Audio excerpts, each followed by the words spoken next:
রাসূল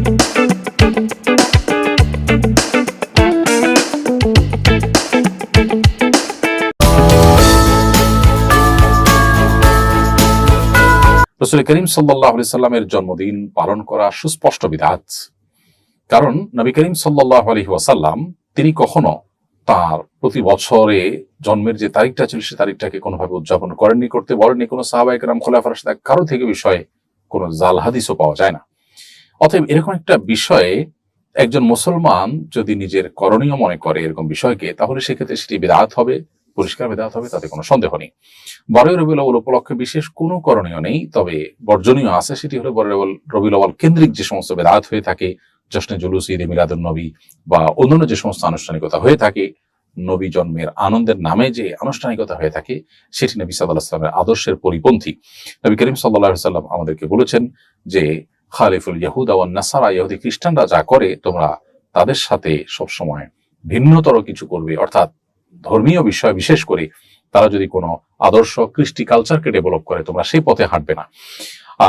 আজকে খ্রিস্টানরা তাদের নবীর জন্মদিবস পালন করছে। একটা সময় খ্রিস্টান ধর্মেও এটা নিষিদ্ধ ছিল, বাট তারা কালের আবর্তনে দেখা গেছে যে তারা পেগানদের বা প্রকৃতি পূজারীদের, অগ্নি পূজকদের কাছ থেকে এই জিনিসটা ধার করে নিয়েছে এবং আমরা তাদের থেকে ধার করে নিচ্ছি। আমাদের স্বকীয়তা, আমাদের যে বৈশিষ্ট্য, আমাদের যে শ্রেষ্ঠত্ব, আমাদের নবীর যে আদর্শ, সেখান থেকে আমরা বিচ্যুত হয়ে যাচ্ছি। একজন মুসলিম গড্ডালিকায় বা স্রোতে তিনি গা ভাসাবেন না, তিনি কোরআন ও সুন্নাহর প্রতি অনুসরণ করে চলবেন। অতএব আমাদেরকে নবী সাল্লাল্লাহু আলাইহি ওয়াসাল্লামের জন্মদিবস কেন্দ্রিক কোন আনুষ্ঠানিকতায় আমাদের অংশগ্রহণ করা জায়েজ নয়। তাছাড়া 12 রবিউল আউয়াল এই দিনটিতে নবী সাল্লাল্লাহু আলাইহি ওয়াসাল্লামের জন্ম হয়েছে কিনা সেটা নিয়ে ইতিহাসবিদদের মধ্যে নানাবিধ মত আছে। নবী সাল্লাল্লাহু আলাইহি ওয়াসাল্লামের রবিউল আউয়ালে মৃত্যু হয়েছে এবং এই তারিখে মৃত্যু হওয়ার কথাও অনেক ইতিহাসবিদরা বলেছে, যদিও এই বিষয়টা নিয়েও নানা মতভেদ আছে। তাদের কাছে, সাহাবীদের কাছে আসলে এই দিবসগুলোর উদযাপন খুব একটা গুরুত্বপূর্ণ বিষয় ছিল না বলেই এই তারিখ সংরক্ষণ করার পরে তাদের এত বেশি গুরুত্ব আরোপ তারা করতেন না। আজকাল আমাদের দিবস কেন্দ্রিক যে পৃথিবী তৈরি হয়েছে, সেখানে আমাদের কাছে দিবস অনেক গুরুত্বপূর্ণ, সেজন্য আমরা দিবসগুলোকে ওইভাবে সংরক্ষণ করি। যাই হোক, তো 12 রবিউল আউয়ালকে কেন্দ্র করে যে সমস্ত আনুষ্ঠানিকতা হয়ে থাকে আমাদের সমাজে, এগুলো বেদাতে পরিগণিত হওয়ার মতো বিষয়।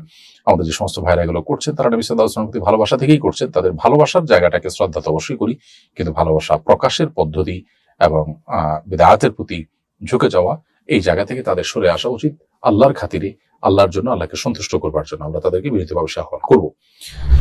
আমার কিছু সুন্নি আত্মীয় রাসূল করিম সাল্লাল্লাহু আলাইহি ওয়াসাল্লামের জন্মদিন পালনের পক্ষে যুক্তি দেন যে খ্রিস্টানরা ঈসা আলাইহিস সালামের জন্মদিন পালন করতে পারলে আমরা কেন আমাদের নবীজির জন্মদিন পালন করতে পারবো না? ঈসা আলাইহিস সালামের প্রতি খ্রিস্টানদের ভালোবাসার চেয়ে নবীজির প্রতি আমাদের ভালোবাসা তো কম নয়। তাদের যুক্তি কিভাবে খণ্ডন করতে পারি? দেখুন, নবী করিম সাল্লাল্লাহু আলাইহি ওয়াসাল্লামকে আমাদের ভালোবাসতে হবে, সেটা নিয়ে তো কোনো ডিবেট নেই। এবং ঈসা আলাইহিস সালামকে খ্রিস্টানরা যতটুকু ভালোবাসে, গোটা পৃথিবীতে মুসলমানরা মুহাম্মদ সাল্লাল্লাহু আলাইহি ওয়াসাল্লামকে তার চেয়ে অনেক বেশি ভালোবাসেন, সেটি কিন্তু বলার অপেক্ষা রাখে না। কিন্তু ভালোবাসা প্রকাশের ধরন কি হবে? খ্রিস্টানরা ঈসা আলাইহিস সালামের প্রতি ভালোবাসা প্রকাশের যে ধরন বা ক্রাইটেরিয়া তারা ঠিক করেছে, ঠিক সেটাকে অনুসরণ করে আমাদেরকে যদি ভালোবাসতে হয়, তাহলে সেটা খ্রিস্টানদের অনুসরণই হলো। আমার ভালোবাসা প্রকাশের ধাঁচ, ধরন কি হবে, পদ্ধতি কি হবে, প্রকাশ কিভাবে হবে, সেটা নবী সাল্লাল্লাহু আলাইহি ওয়াসাল্লাম শিখিয়ে গেছেন, সাহাবায়ে কেরাম শিখিয়েছেন, যারা রাসূল সাল্লাল্লাহু আলাইহি ওয়াসাল্লামকে সবচেয়ে বেশি ভালোবাসা দিয়েছেন। অতএব নবী সাল্লাল্লাহু আলাইহি ওয়াসাল্লামের ভালোবাসার টানেই আমরা খ্রিস্টানদের অনুকরণ করা থেকে বিরত থাকতে হবে। যেমন আবু হুরায়রা রাদিয়াল্লাহু তাআলা বর্ণিত হাদিস, যেটি বুখারীতে এসেছে, নবী সাল্লাল্লাহু আলাইহি ওয়াসাল্লাম পরিষ্কারভাবে বলেছেন, ইন্নাল ইয়াহুদা ওয়ান নাসারা লা ইয়াসবিকুন ফাখালিফুহুম। অন্য হাদিসে আসছে, তিনি বলেছেন খালিফুল ইয়াহুদা ওয়ান নাসারা। অর্থাৎ নবী সাল্লাল্লাহু আলাইহি ওয়াসাল্লাম ইহুদি খ্রিস্টানদের সাথে আমাদের যেন কর্ম, আদর্শ এবং কৃষ্টি কালচারের যেন মিল না হয়, আমরা যেন আমাদের স্বাতন্ত্র্য বজায় রাখি এবং তাদের বিরুদ্ধে আচরণ করি আমাদের এই সংস্কৃতি এবং আচার আচরণের ক্ষেত্রে, ধর্মীয় বিষয়ের ক্ষেত্রে, সেই বিষয়টা নবী সাল্লাল্লাহু আলাইহি ওয়াসাল্লাম নির্দেশ করেছেন। অতএব তারা যা করছে এই হাদিসের আলোকে বরং তার বিপরীতটা আপনার করা দরকার। তারা নবীর প্রতি ভালোবাসা প্রকাশের জন্য জন্ম দিবস উদযাপন করছেন, আপনি সেটা করবেন না। হ্যাঁ, তারা যদি এমন কিছু করে যেটা আপনার হাদিসেও আপনাকে করতে বলেছে, তাহলে তারা কি করছে সেটা গুরুত্বপূর্ণ নয়, হাদিসের কারণে আপনি সেটা করবেন এবং তাদের সাথে মিলে গেলেও সেটা দোষণীয় নয়। অতএব 12 রবিউল আউয়াল উদযাপনের জন্য খ্রিস্টানদের যুক্তি দাঁড় করানো একেবারেই ভুল। খ্রিস্টানরা তাদের নবীকে নিয়ে তাদের সীমা লঙ্ঘন করেছে, তারা আদর্শ থেকে বিচ্যুত হয়েছে। নবী সাল্লাল্লাহু আলাইহি ওয়াসাল্লাম পরিষ্কারভাবে সেটি বলেছেন সহিহ বুখারীতে, তিনি বলেছেন, লা তুতরুনি কামা আতরাতিন নাসারা ইবনে মারইয়াম। খ্রিস্টানরা ঈসা আলাইহিস সালামকে নিয়ে, ইবনে মারইয়ামকে নিয়ে যে পরিমাণ বাড়াবাড়ি করেছে, তোমরা আমাকে সেরকম বাড়াবাড়ি করবে না।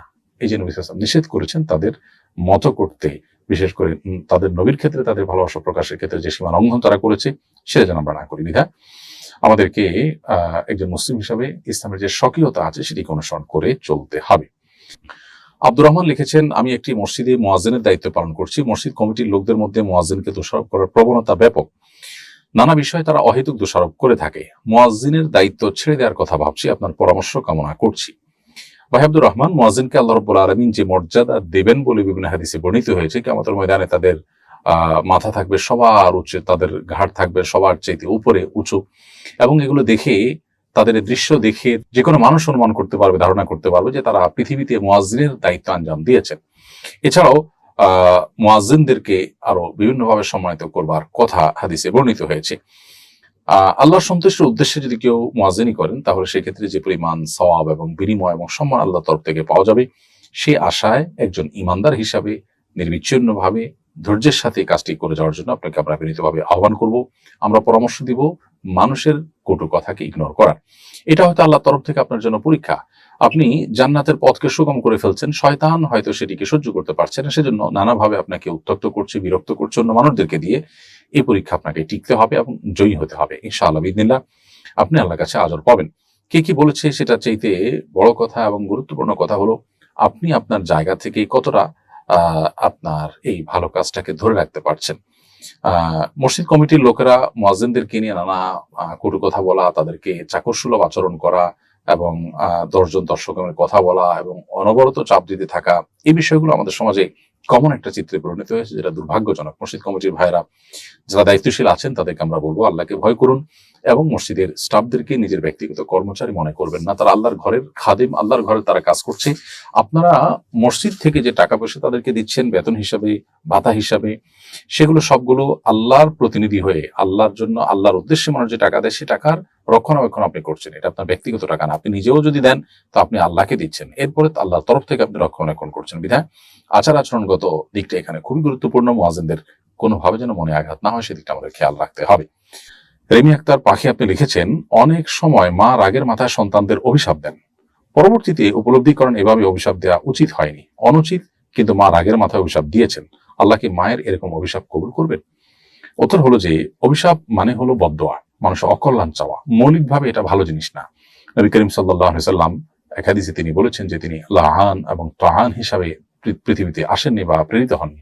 তার মানে অভিসম্পাদকারী, তারপরে গালিগালাজকারী, এরকম চরিত্রের মানুষ হয়ে দুনিয়ায় তিনি আসেননি, এবং এগুলো তিনি কখনো করতেন না। এবং তিনি আরো বলেছেন ইমানদার কখনো লাআন তাআন ফাহিশবাজি অর্থাৎ অশ্লীল উক্তিকারী কিংবা মানুষকে বদদোয়াকারী এবং নিচু কথা বলার মতো চরিত্রের হতে পারে না ইমানদার।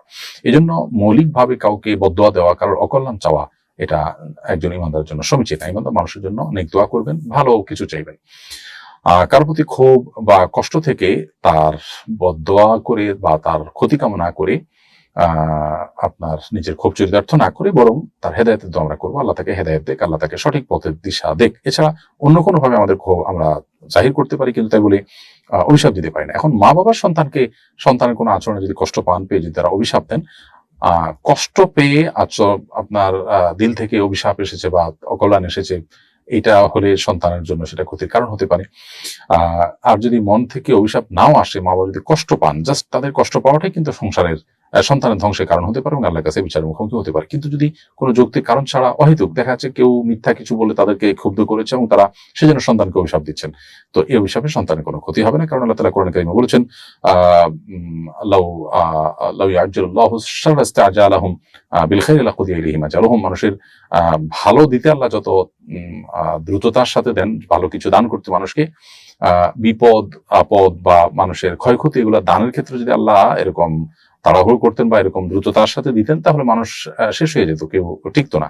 তার মানে কেউ যদি ভুলে অভিশাপ দেয়, আল্লাহ তাআলা সেটার সাথে সাথে কবুল করে ফেলেন তা না, বরং আল্লাহ রব্বুল আলামিন তার যে নীতি আছে সেই নীতি দিয়ে তিনি মাপেন এবং তিনি পরখ করেন যে কতটা যথার্থ হয়েছে বা কতটা অযথার্থ। অতএব অন্যায়ভাবে অভিশাপ দিলেই যে সেটা কবুল হয়ে যাবে মা বাবা হলেও ব্যাপারটা কিন্তু সেরকম না। তারপর সন্তান হিসাবে মা বাবার অভিশাপেরও যৌক্তিক অযৌক্তিক অভিশাপের কারণ থেকে বা পথ থেকে আমাদের নিজেদেরকে দূরে রাখার চেষ্টা করতে হবে।